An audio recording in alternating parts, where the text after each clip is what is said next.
متاثر نہیں ہوتے. اعلیٰ حضرت کے زمانے میں سائنسدانوں نے کہا زمین گھومتی ہے. آج بھی ہمارے بچے پڑھتے ہیں نا زمین گول ہے, زمین پڑھتے ہیں کالجوں میں.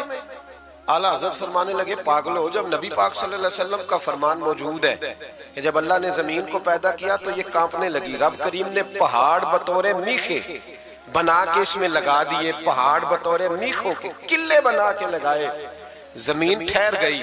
جب حضور نے کہہ دیا ٹھہر گئی تو میں کیسے مان جاؤں گھومتی ہے؟ ہم نبی پاک کی بات مانیں گے کہ سائنسدان کی بات مانیں گے؟ اعلیٰ حضرت نے پوری کتاب لکھی ہے زمین ساکن ہے, اور 521 دلائل دیے, قرآن کی آیات بھی, احادیث بھی, اور سائنسدانوں کا جواب سائنسدانوں کی زبان میں. وہ متاثر نہیں ہوتے تھے, کہتے تھے ہم توحید کو ماننے والے, ہم کیسے متاثر ہو جائیں؟ پھر سائنسدانوں نے کہا اعلیٰ حضرت کے زمانے میں کہ کشش ثقل ہے. سمجھا تو پا رہا ہوں نا میں آپ کو اپنی باتیں.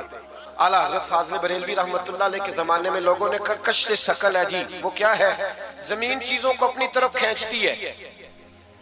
یہ نظریہ کب بنا؟ ایک سائنسدان نہ بیٹھا تھا درخت کے نیچے, تو اس نے دیکھا کہ سیب گرا ہے تو وہ بھی زمین پہ آیا ہے, امرود ٹوٹا ہے تو وہ بھی زمین پہ آیا ہے, انار ٹوٹا ہے تو وہ بھی زمین پہ آیا ہے. تو کہنے لگا زمین میں کشش ہے, ہر شے کو کھینچتی ہے, اور کشش ثقل کا نظریہ بن گیا. اعلیٰ حضرت رحمت اللہ علیہ تک جب بات پہنچی تو آپ فرمانے لگے سائنسدان پاگل ہو گئے.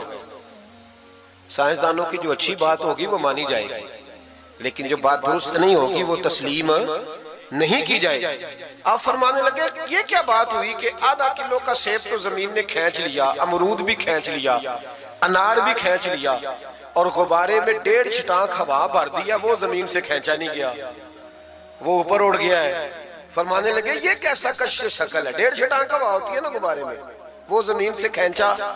اعلیٰ حضرت فرمانے لگے اصل کشش ثقل نہیں, اصل بات یہ ہے کہ ہر چیز اپنی اصل کی طرف لوٹ جاتی ہے, ہر چیز اپنی اصل کی طرف. فرمانے لگے ہوا کی اصل اوپر ہے تو غبارہ اسے اوپر لے گیا. انار, سیب, امرود زمین سے پیدا ہوئے تھے تو واپس زمین پہ آ گئے.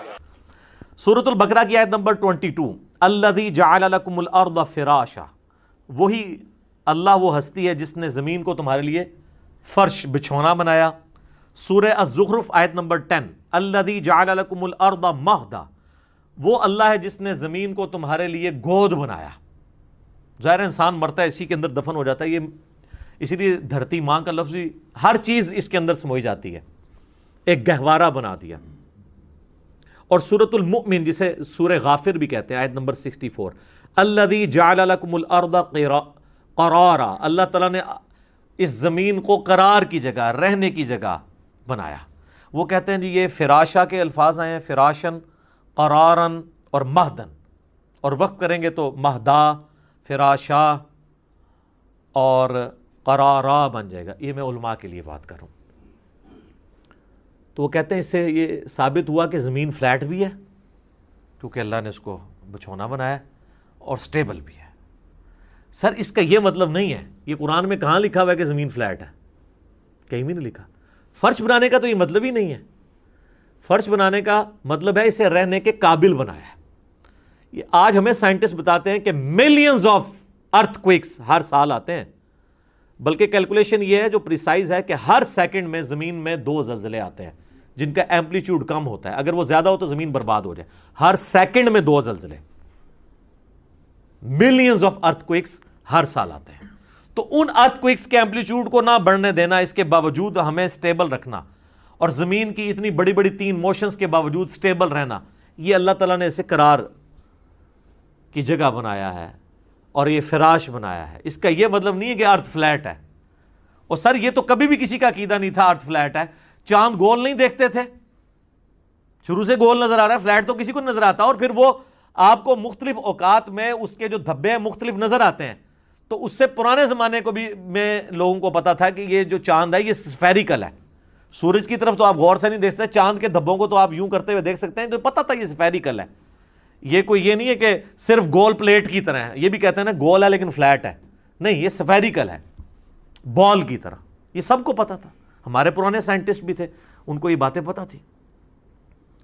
تو ان آیات کا انہوں نے بالکل غلط مطلب لیا, یہ مطلب ہمیں سائنٹسٹ بتاتے ہیں. اور سر اسی طریقے سے قرآن حکیم میں جو ہے کہ ہم نے پہاڑوں کو میخیں بنایا ہے کہ زمین ڈولے نا، تو وہ زمین کو بیلنس کرنے کے لیے ڈائنامک بیلنسنگ ہے اس کی. جیسے آپ کبھی ویل کی بیلنسنگ کرواتے ہیں تو ویٹ ایڈ کرتے ہیں، کوئی چیز گھوم رہی ہو نا تو اس میں بہت تیزی سے ارتعاش پیدا ہوتا ہے، اگر ذرا سی بھی وہ امبیلنس ہو تو وہ بیلنس کرتے ہیں ویٹ ایڈ کر کے. تو زمین پہ یہ ویٹس مختلف جگہ پہ اللہ تعالیٰ نے ایڈ کیے ہیں پہاڑوں کی شکل میں. اس کی ڈائنامک بیلنسنگ ہے، نہ کہ اسٹیٹک بیلنسنگ. تو یہ میں سائنٹسٹ بتائیں گے، ظاہر جیولوجی کی فیلڈ کا مسئلہ ہے نا، یہ وہی لوگ بتائیں گے. یہ وہی لوگ بتائیں گے کہ جنہوں نے محنت کر کے آپ کے ہاتھ میں اسمارٹ فون دے دیے ہیں جس پہ آپ یوں یوں کرتے ہیں، اپنی تقریریں دیکھ کے خوش ہوتے ہیں. یہ کسی حافظہ اللہ یا دامت برکاتم عالیہ رحمت اللہ علیہ کا تو بنایا ہوا نہیں ہے نا، انہوں نے ثابت کر دیا. اور سر زمین کا گول ہونا، اس کی موومنٹ کو تو اب فزیکلی آبزرو کر لیا گیا سیٹلائٹ میں جا کے. اس کے امیجز آتے ہیں، ویڈیوز بھی آتی ہیں. اور سیٹلائٹ صرف کافروں کے چھوڑے ہوئے نہیں، پاکستان کا بھی 80s میں ایک سیٹلائٹ گیا ہوا ہے.